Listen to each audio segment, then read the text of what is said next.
What's up, jerk-offs? Today we're going to show you how to put window film on. I have these two windows that face the main road and I kind of want to keep my privacy. So what we're going to do is we're going to install a frosted film. I also still want to let the light in, so that's why we're going to go with the frosted instead of a total blackout. First things first, of installing window film, you want to make sure your windows are completely clean. The glass, the vinyl, the windowsill, the casement around the window, every aspect of this window should be clean, because the way you install windows is we have to wet everything. So you want to make sure that there's no schmutz, dirt, dust, any of that type of bullshit that'll get in between the glass and the vinyl. If you have any paint on the window, try to scrape it off, even if you got to use a blade. Get in there, get that fucking thing cleaned. Don't be putting this shit over painted and shit on the windows, because it's going to look like shit after. So after your window is clean, what you want to do is you want to measure the glass. What I like to do is I like to overcut my vinyl or film, whatever you want to call it, and then I cut it on the actual window. Now, depending on your actual vinyl, you might not be able to do this, but since this is a solid frost throughout, it's pretty easy. If you have a design, it might be a little difficult to do that because you probably want to continue to design. But it all depends on the window. But the way this is going to be done, continuous frost, we are going to just overcut everything. So I'm just laying it out, getting my overall measurement. I'm not going to cut the length. I'm not going to cut the width because it's already only a few inches larger. So I'll cut it on the window. I'm just going to cut the length. Now what you want to do is you want to make sure you have a brand new sharp blade. Don't be playing this bullshit with the fucking blade that you've been using for the last 20 years to try to cut this. You want a nice sharp cut. So use a new blade. Don't be cheap. So since I have two window panes on this window, I'll cut two of the same exact films. See how nice that cut was? Crisp. So the next step is to dry fit each vinyl to make sure that it fits over the window and make sure you have no gaps, because if you don't want to put this up and realize you have a gap. So it does. So we're going to soak the window as the recommendation on the instructions. They say the more water the better. Now remember, this is the reason why you cleaned everything, because you don't want all the dust to drip and get everywhere and get the dirt in between the window and shit like that. So now this type of film is a static cling.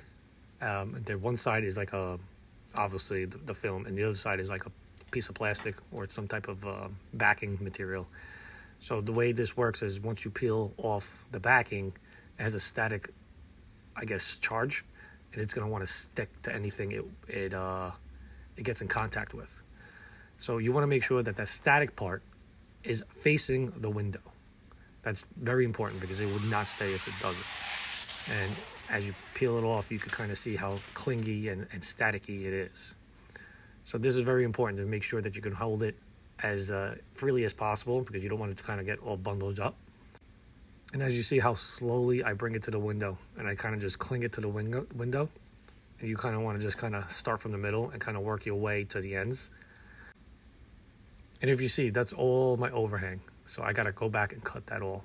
And some people might want to try to cut this out all in one shot. I'm new at this, so I wouldn't recommend it. And if you're trying this at your first time, if you're just doing a simple frost like this, I would just recommend doing it the way I'm doing it. So what I do is I take my divider, my spreader, and I just hold it against the window. And like I said, with a sharp blade, you just do a nice, easy cut line. With the sharp blade, you don't only have to press, which you don't want to press because these windows have a type of glue adhesive that you don't want to cut through that. You just want enough to cut the actual film. See how easy that comes off? Now you want to go back and make sure you kind of spread it down. Make sure all the water and air pockets are out. Now you should do this for every side you do. Now I work my way, left to right, or whatever it is. I wouldn't go opposite sides. I would just go counterclockwise or clockwise the entire time. And every time you cut, I would strongly recommend just go over everything again. Just make sure that all the air pockets and all the water's out. I know people might think this is intimidating to cut on the window, but it's actually very easy, especially if you're using a guide.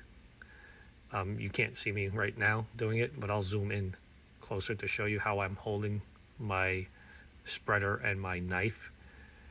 Like I said, it's a lot simpler than you think, especially when you're doing a solid color vinyl here, frosting. You don't have to, there's no pattern to kind of follow, so it makes it a lot easier when it's something like this. Now this is a double hung window, which makes it easier too. I could take off the panels and I could do this on essentially on the floor, or not on the floor, but like do it in a way where nothing is interfering with me. Here's the close-up how I'm holding my blade and my spreader. So my spreader, I'm obviously spreading everything towards the end. I'm just kind of holding my knife. I'm holding my spreader as a guide, and I'm just kind of moving my knife down as I go down. Like I said, it has to be a sharp blade. You can't use a dull blade for this. It would not work. First of all, you'll do a shitty cut, and you'll probably rip the vinyl in the meantime.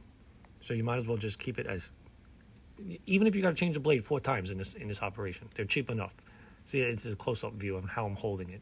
You literally just kind of use the spreader as a guide. So now once everything's done, you just kind of want to smooth out everything for the last final time. That top vinyl I actually hated, and I wound up ripping it off because the bubbles couldn't get out of it, so I redid that one. But as you see, that's how it's pretty much done. You want to go, spread it out again. Make sure there's no overlapping, because if there's an overlap, most likely that over time that's going to peel, and you'll have to redo the vinyl. So you want to make sure everything's kind of crisp. And then you want to wipe everything down. You remember you used a lot of water, so you want to make sure if you have any casements that are wood or your walls that are painted, you don't want to get any water on that to fuck up that, and you have to do another fucking project. So here's me working on the vinyl on top, which I don't know why I did it so long. I wound up ripping it down because I hated it. So I know people will break my chops in this video about it, but it is what it is. Now, congratulations, you finally fucking learned something. It's the same application for like wallpaper and any type of vinyl. Very simple. Later.